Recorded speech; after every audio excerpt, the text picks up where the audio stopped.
नमस्कार दोस्तों, मेरा चैनल कथा भक्ति सागर में आप लोग का स्वागत है। आज हम जानेंगे कि माता गौरा ने जब एक बार शिव शंभू के आँख को बंद कर लिया था, मुद लिया था, तो क्या हुआ था, इसकी हम आज कथा सुनेंगे।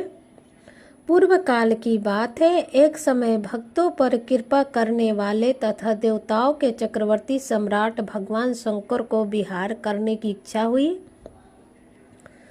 तब वे पार्वती और गणों के साथ में अपने निवास भूत कैलाश पर्वत से चलकर काशीपुरी में आए। वहां उन्होंने उस पुरी को अपनी राजधानी बनाया और भैरव नामक वीर को उनका रक्षक नियुक्त किया। फिर पार्वती जी के साथ रहते हुए वे भक्तजनों को सुख देने वाली अनेक प्रकार की लीलाएं करने लगे। एक समय वे उनके वरदान के प्रभाव बस अनेकों वीरागण गणेश्वर और शिवा के साथ मंदराचल पर गए और वहां भी तरह तरह की क्रीड़ाएं करने लगे। एक दिन जब प्रचंड प्रकर्मी कपदी शिव मंदराचल की पूर्व दिशा में बैठे थे, उसी समय गिरजा जाने नर्म क्रीड़ावश उनके नेत्र बंद कर दिए। इस प्रकार जब पार्वती जी ने मूंगे स्वर्ण और कमल की प्रभाव वाले अपने कमर कमलों से हार के नेत्र बंद कर दिए, तब उनके नेत्रों के मुंद जाने के कारण वहां क्षण भर में ही घोर अंधकार फैल गया।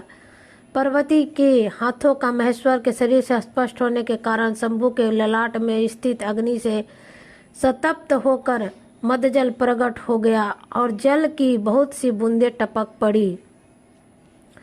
तदपरांत उन बूंदों के एक गर्भ का रूप धारण कर लिया। उसमें से एक ऐसा जीव प्रकट हुआ जिसका मुख विकराल था।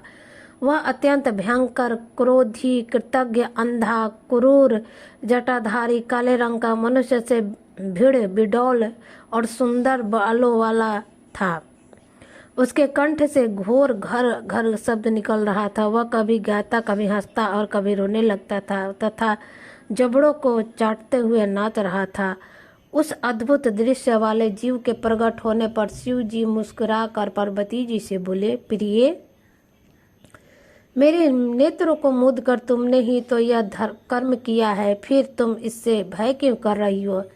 शंकर जी के उस वचन को सुनकर गौरी हंस पड़ी और उनके नेत्रों पले अपने हाथ हटा लिए। फिर तो वहां प्रकाश छा गया, परंतु उस प्राणी का रूप भयंकर ही बना रहा और अंधकार से युक्त होने के कारण उसके नेत्र भी बंद थे। तब वैसे प्राणी को प्रकट हुआ देख गौरी महेश्वर से पूछी। गौरी ने कहा, भगवान, मुझे सच सच बताइए कि हम लोग के सामने प्रकट हुआ यह बिडौल प्राणी कौन है। यह तो अत्यंत भयंकर है। किस निमित्त के लेकर किसने इसकी सृष्टि की और यह किसका पुत्र है। जब लीला रचने वाली तथा तीनों लोकों की जननी गौरी ने सृष्टिकर्ता की उस अंधी सृष्टि के विषय में यो प्रश्न किया, तब लीला विहीन भगवान शंकर अपनी प्रिया के उस वचन को सुनकर कुछ मुस्कुराए और इस प्रकार बोले, महेश्वर, अद्भुत चरित्र रखने वाली अंबिके, सुनो। जब तुमने मेरे नेत्र मूंदे थे, उसी समय यह अद्भुत एवं प्रचंड पराक्रमी प्राणी मेरे पसीने से प्रकट हुआ। इसका नाम अंधक है। तुम ही इसको उत्पन्न करने वाली हो, अतः सखियों सहित तुम्हें करुणा पूर्वक इसकी गणों से यथा योग्य रक्षा करना चाहिए। इस प्रकार बुद्धि पूर्वक विचार करके ही तुम्हें सब कार्य करना चाहिए।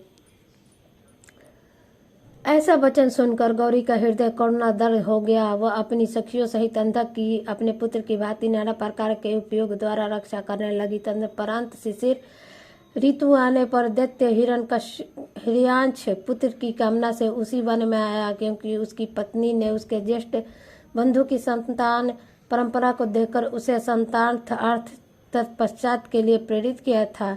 वहां पर कश्यप नंदन हिरण्याक्ष वन का आश्रय ले पुत्र प्राप्ति के लिए घोर तप करने लगा। उसके मन में महेश्वर की इच्छा, दर्शन की इच्छा थी, अतः वह क्रोध आदि देशों को अपने काबू में करके ठुटकी भांति निश्चित होकर समाधीन हो गया। तब उसकी ध्वजा में वृष का चिन्ह वर्तमान तथा उसका जो बिनाक धारण करने वाले हैं वे महेश उनकी तपस्या से पूर्ण तथा प्रसन्न हो उस वर प्रदान करने के लिए चले। उस स्थान पर पहुंचकर दैत्य प्रत्यक्ष हिरण्याक्ष से बोले, दैत्यनाथ, अब तुम अपनी इंद्रियों का विनाश मत कर, इसलिए किस लिए तूने इस व्रत का आश्रय लिया है? तू अपना मनोरथ तो प्रकट कर। मैं वरदान शंकर हूँ, मैं वरदाता शंकर हूँ, अतः तेरी जो अभिलाषा होगी वह सब मैं तुझे प्रदान करूँगा।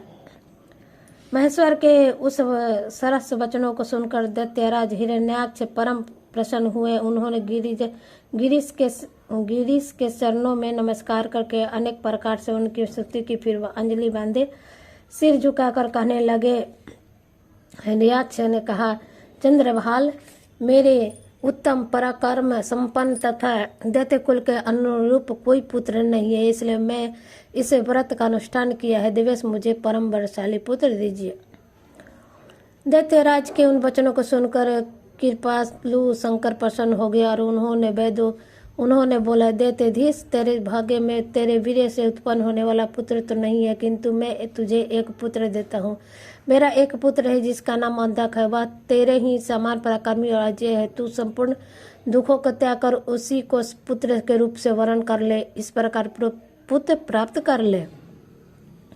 उससे यो कहकर गौरी के साथ विराजमान उस महात्मा भूतनाथ त्रिपुरारी शंकर ने प्रसन्न होकर हिरण्याक्ष को वह पुत्र दे दिया। इस महामनवी दैत्य परम प्रसन्न हुआ। उसने अनेकों सुरस्तों द्वारा रुद्र की पूजा करके परिदक्षिणा की और फिर अपने राज्य को चला।